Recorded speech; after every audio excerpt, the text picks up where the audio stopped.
I want us to turn our attention now to a very important fungal infection. We've talked about Candida before, but only briefly, and I think it deserves more attention. Candida are probably the most important group of opportunistic fungal pathogens. That's not to say that we haven't discussed other fungal pathogens that have significant consequences, like histoplasmosis or blastomyces or aspergillus. But Candida is ubiquitous, and it's something that is very, very common. We last talked about them a bit when we talked about endocarditis.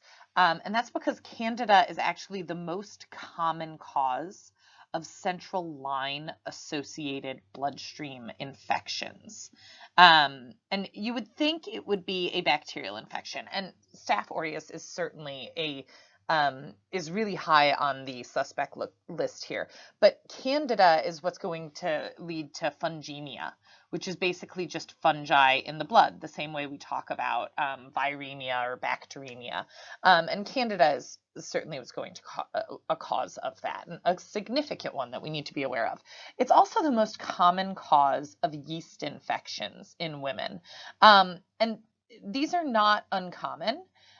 Many women suffer from yeast infections for a variety of reasons. Recent antibiotic use is a significant cause of them, obviously, kind of for the same reason that patients get C. diff, right? You wipe out the normal microbiota and other things are going to grow in its place. And Candida is certainly an excellent example of that.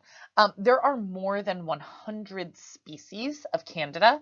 The one that you probably are most familiar with is Candida albicans, and that's actually the one we'll talk about the most, but I'm just going to refer to things as Candida in this video.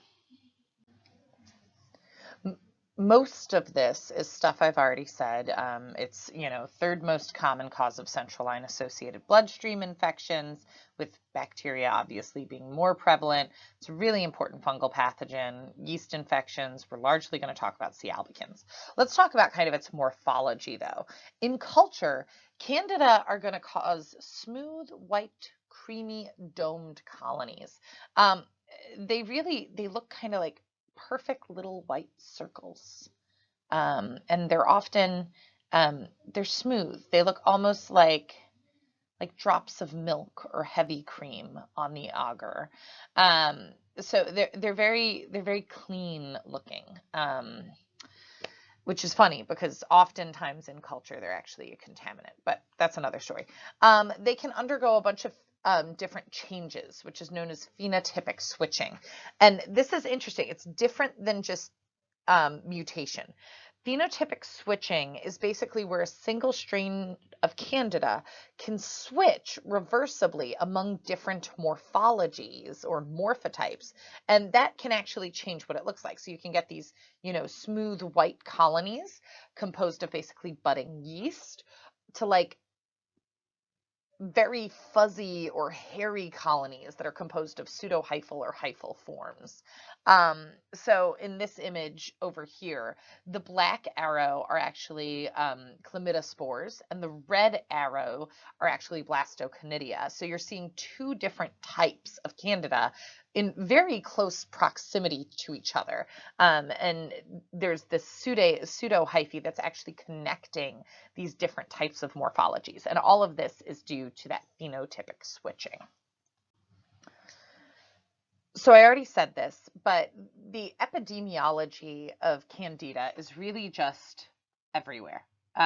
It's ubiquitous, but we have been able to kind of track how it moves around the world a bit. First off, Candida just likes warm-blooded animals, and that's what we are. So humans and throughout nature worldwide, we are certainly not the only carriers of this. The primary site of where this might be found is colonization of the GI tract, so anywhere from the mouth to out. There are often some commensal forms that are found in the vagina, and that's part of why we see Candida-based yeast infections when patients go on antibiotics. We'll also find it in the urethra or on the skin, and then also under fingernails and toenails. So you can find it in a lot of different locations. Anywhere from 25 to 50% of people just have normal commensal infection, normal flora of Candida. So remember, infection doesn't always mean disease, and Candida is certainly one of those organisms where we find it. It definitely infected the person, it's in there, but it's not causing disease. Now, that said, how we get it is often from ourselves. So endogenous infection is actually the most common cause of infection. This typically occurs in patients who are immunocompromised. Okay, so what I'm thinking about here is you have a Candida normal flora on your skin, and then you get a central line put in, and then you get fungemia.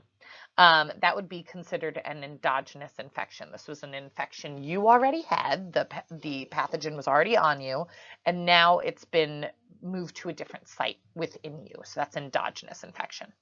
Exogenous infection only accounts for a small percentage of infections, and it's basically by contamination. This can occur through contaminated irrigation solutions, parenteral nutritional fluids, pressors, cardiac valves, corneas, things like that. There's also something that we need to consider just in the healthcare industry. We can see transmission by healthcare worker. So you were in one room where a patient had Candida, you took that Candida with you to patient 2. And then you're the source kind of the Candida by transferring it from one patient to the other. This is a significant concern, particularly in the intensive care unit, which makes sense. Those patients are, the sickest, the most critical potentially. So that's where it's most likely to be a concern. Now, I'm talking about Candida in the kind of case where I'm talking about all sorts of sexually transmitted infections. And that's kind of just by accident. The truth is that with Candida, I really could have talked about this anywhere. Candida can cause infection in literally all organ systems. It grows like a weed, and where it grows, it can cause significant disease. Infections can range from superficial, mucosal, or cutaneous candidiasis to a widespread hematogenous dissemination involving target organs like the liver, the spleen, kidney, heart, and brain. In some situations, the mortality directly attributable to the infectious process is up to 50%. So it has everything to do with where did the infection go, and that's going to kind of determine what the mortality rate is. Mucosal infections we'll talk about first. So when we think about mucosal infections, we think about our mucosal sites, the oropharynx, esophagus, the entire GI tract, vaginal site, anywhere the mucosa is, right? Thrush is limited to the oropharynx or extended to the esophagus. And thrush is actually a really common one.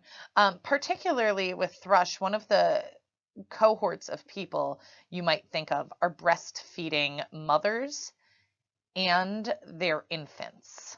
And what happens is, and this can be really quite unfortunate, is that baby and mom pass it back and forth to each other. So you can get a candidal infection on the skin of the nipples because during breastfeeding, it's not uncommon for there to be some cracking, some drying, some difficulty there and pain. And then it gets transferred to the baby. The baby gets oral candidiasis.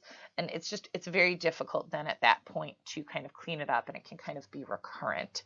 So it becomes kind of a cycle, okay, from mom to baby and then baby back to mom, unless mom stops nursing at that point. It usually presents as like a white cottage cheese looking thing. So this is oral candidiasis, so thrush. And you can see this just kind of looks like, it doesn't look like exudate that you would associate with like strep throat, right? It doesn't look like that. It's too diffuse. It's too cheese-like. And you might also see it in some other places like a pseudomembranous type, which is more what I'm showing over here, which kind of can also reveal some bleeding or raw surfaces when scraped away.